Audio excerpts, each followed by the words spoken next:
Hello, good evening. Hey yo, what's up yo mga kalods? Isang mapagpalang weekends po sa ating lahat.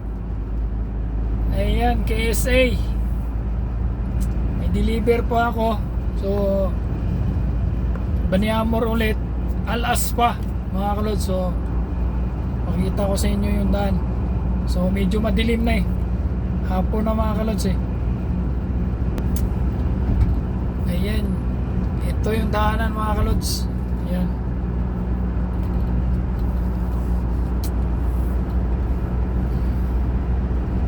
Medyo madilim na eh. Kaya kung kailan Bernes pahinga deliver, ngayon may deliver ako. Pina-deliver sa akin to. Naantay na kasi ng mga electrician tong kuha na to, yung wire na to eh.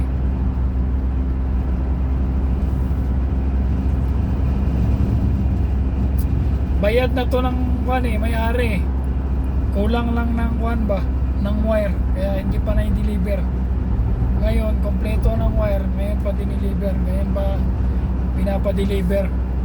Kasi tumawag yung electrician eh, sa kasama naming Mudir na Yemen. So,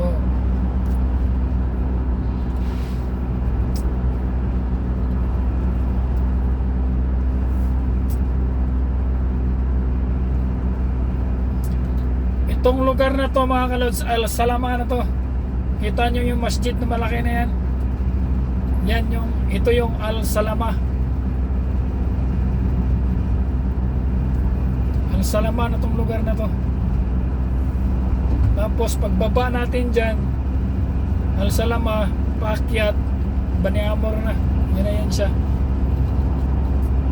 Ang laki ng bahagi ng Baniamor eh, pero di ko pa alam, di ko memoryado yung mga lugar sa Baniamor eh.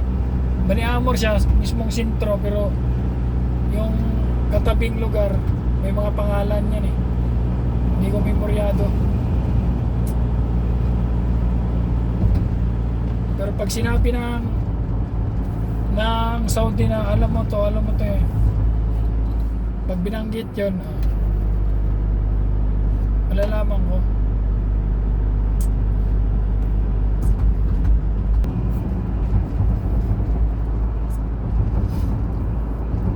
Ang ganda ng view sa paggabi sa Baniamor oh. May malaking bundok. Ayan mga kalods, so pansin nyo yung malaking bundok na yan. Tapos yung bahay sa baba, parang kuan ba, parang Catanduanes, yung kuan, Bulkang Mayon. Diba mga kalods, tingnan nyo.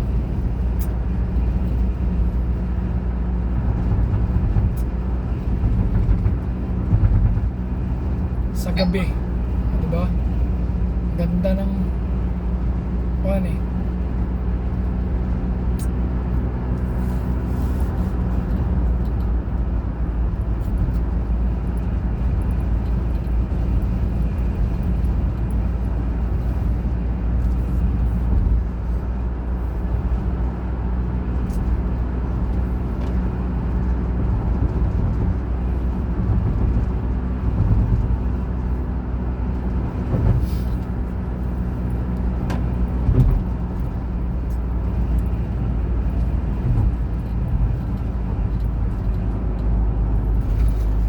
Kagandahan lang kasi dito, wala gaano sasakyan eh. Wala kang kakompetensya gaano, nag-iisa ka lang. Kahit magpalipat-lipat ka sa kabilang lane, walang problema. Wala gaano sasakyan dito eh.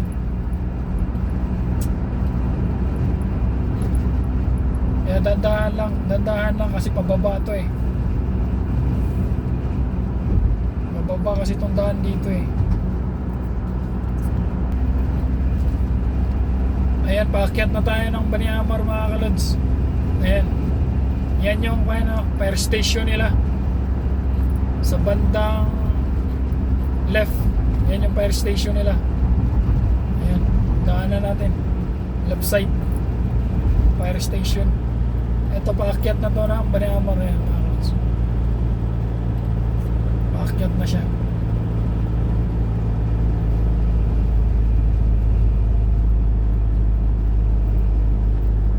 Maganda rin view nitong Baniamar eh. Tingnan nyo mga kalods ha. Makita ko sa inyo pagbaba natin dyan. Makikita nyo.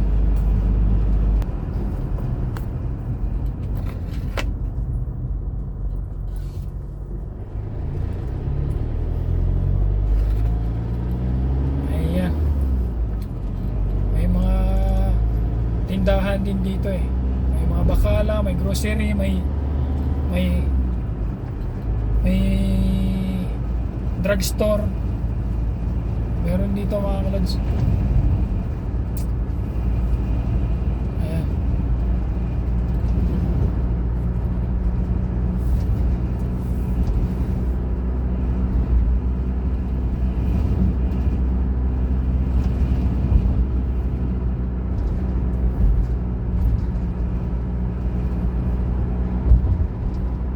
Ayan siya mga kalods. Ito yung masjid nila rito. Yan. Maliit lang na masjid to. Ayan o. Sa right side. Mas paakyat tayo.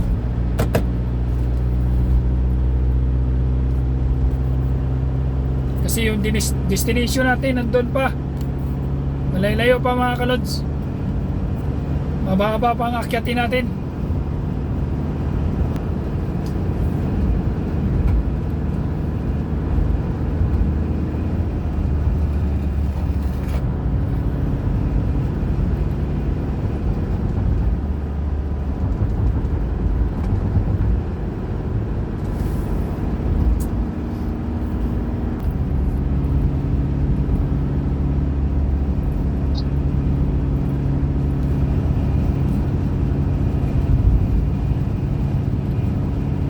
Siya paakyat.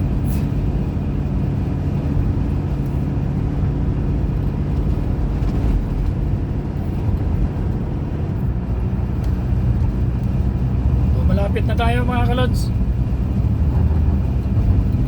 Malapit na tayo.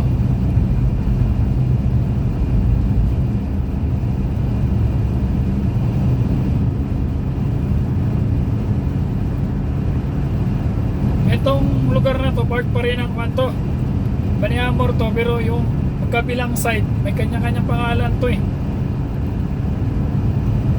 So yung puntahan natin, yung dating dineliver na natin is Alaspa yun. Doon sa may bahay na yun oh. Malaking bahay yun mga kalods. 5 palapag. Diba? Oh, 5 palapag yung bahay na pupuntahan natin. Dati natin napuntahan na yun.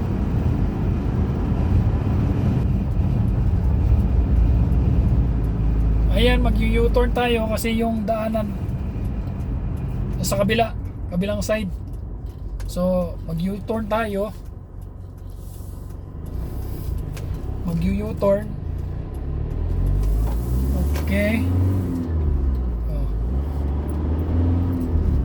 Ayan.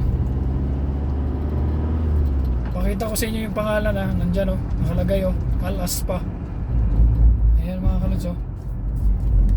Ayan, Alaspa. Ayan mga kalods, yung pangalan no? Alaspa. Tapos Al-Kanabala. Yun. Yung pababa nito Al-Kanabala. Tapos ito yung sa ibabaw Alaspa. Ito yung mga kalods. Ito yung lugar na to mga kalods. Yan yung bahay nandyan sa taas. Pakita ko sa inyo ha. Pakita ko sa inyo mamaya. Dating natin doon. Ana Tarik Turab. Yan. Kuan ba siya? Yung hindi pa simentado. Mabuhangin. Ayan. Ano ba?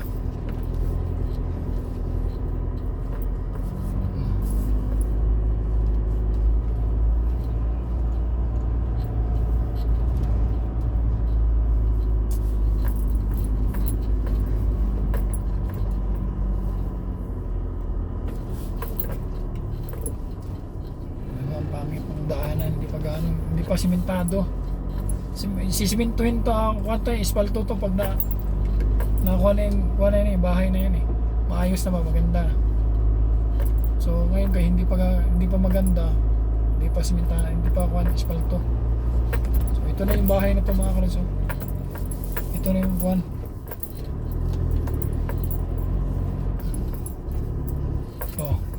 Ito yun mga kalods. So, antayin natin. Tawagan ko yung kuwan, electrician. So ayan mga kalods, ito na yung view dito sa Baniamor Al Asfa. Ayan mga kalods ha. Ito yung view dito mga kalods. Ayan. Tapos yung bahay mga kalods, ayan yun oh. Ayan. Yan yung bahay mga kalods. Yung pinagdeliveran na natin dati. Ang diniliver natin is pipe. Tapos may kasama rin siyang mga wire. So ngayon, diniliver natin, ito rin. Yan yung breaker.